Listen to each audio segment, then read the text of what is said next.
بسم اللہ الرحمن الرحیم۔ السلام علیکم۔ افطاری کے فضائل۔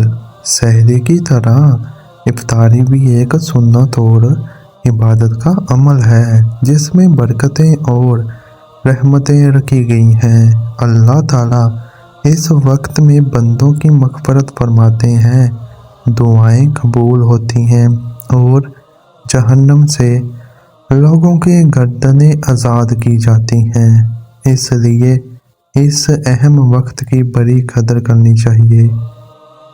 مندرجہ ذیل میں اس سلسلے کی احادیث طیبہ ذکر کی جا رہی ہیں جن میں افطاری کے فضائل کو ذکر کیا گیا ہے۔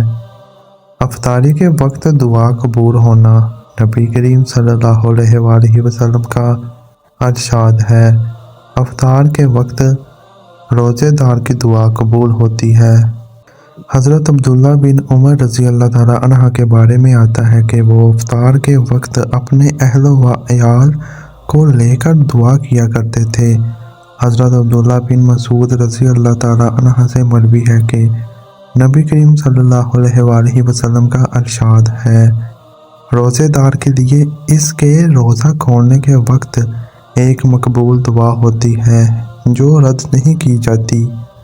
حضرت نافع علیہ السلام کہتے ہیں کہ حضرت عبداللہ بن عمر رضی اللہ عنہ کا ارشاد ہے، بے شک ہر مومن کے لیے اس کے روزہ افطار کرنے کے وقت ایک مقبول دعا ہوتی ہے، یا تو اس کی قبولیت اسے دنیا ہی میں جلدی حاصل ہو جاتی ہے یا وہ دعا اس کے لیے آخرت میں ذخیرہ کر لی جاتی ہے۔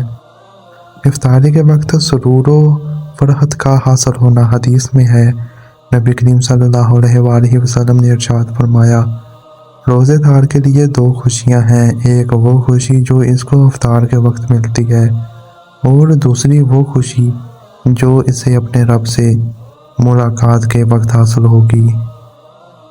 روزے دار کو دو مرتبہ بڑی خوشی نصیب ہوتی ہے، ایک دنیا میں اور دوسری آخرت میں۔ دنیا میں افطار کے وقت خوشی ہوتی ہے کیونکہ اس نے حکم خداوندی کو مکمل کیا ہوتا ہے، لہٰذا اللہ تعالیٰ کی جانب سے روزے کو مکمل کرنے کی توفیق ملنے پر خوشی ہوتی ہے۔ دن بھر کی بھوک اور پیاس کے بعد کھانے پینے پر راحت و سکون ملتا ہے۔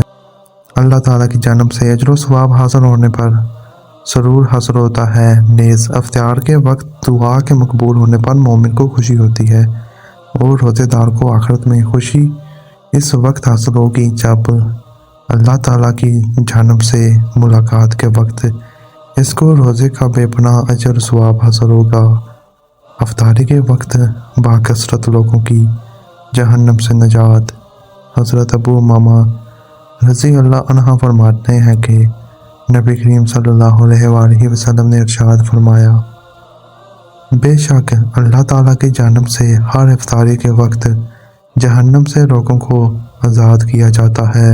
حضرت عبداللہ بن عباس رضی اللہ تعالیٰ عنہ نبی کریم صلی اللہ علیہ وآلہ وسلم کا یہ ارشاد نقل فرماتے ہیں، اللہ تعالیٰ رمضان مبارک میں روزانہ افطار کے وقت ایسے 10 لاکھ آدمیوں کو جہنم سے خلاصی فرحمت عطا فرماتے ہیں جو جہنم کے مستحق ہو چکے تھے، اور جب رمضان کا آخری دن ہوتا ہے تو یکم رمضان سے آج تک جس قدر لوگ جہنم سے آزاد کیے گئے ان کے برابر اس دن میں آزاد فرماتے ہیں۔